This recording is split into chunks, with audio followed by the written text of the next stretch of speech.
In this video, I'm going to show you how to enable two-factor authentication in Notion. Let's get started. You want to go to the left-hand side on the navigation panel. Within the navigation panel, you want to go to the very top, which you will see your profile. Be sure to click on it. It will have a drop-down, and within the drop-down, you want to go to the settings button. Simply click on it. Within here, you want to go to the left-hand side again, and on the very top, it should be your profile. Be sure to click on it. In here, you will actually see two-step verification. If your two-step verification isn't enabled, what you need to do is add a password. And to add a password, you just want to go to the password section and click on Add Password button. Let's add a simple password, but be sure that in order for you to create a password, it should be at least 50 letters long and 8 characters long with both letters and numbers. So let's do that. Once that's done, you want to go and click on Set a Password.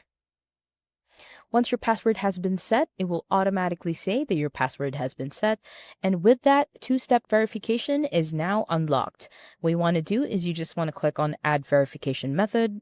And then you could either text me a code or code from one of the Authenticator apps. I prefer texting a code, so add your number within here.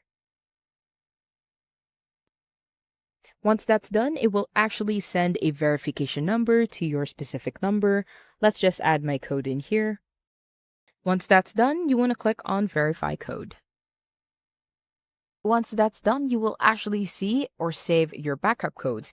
Backup codes are very useful. Let's say you try to log in, and whenever they ask you to put a code and they send you a text message, sometimes it doesn't always go through. So with backup codes, you can actually just write these codes instead. So it is actually very essential to add or download them as a text file in order for you to have a backup.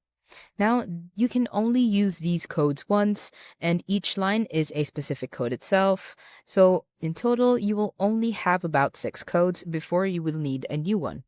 And that's about it. That's how to enable two-factor authentication in Notion. If you have any questions, please let me know down in the comments below, and I'll do my best to help you out.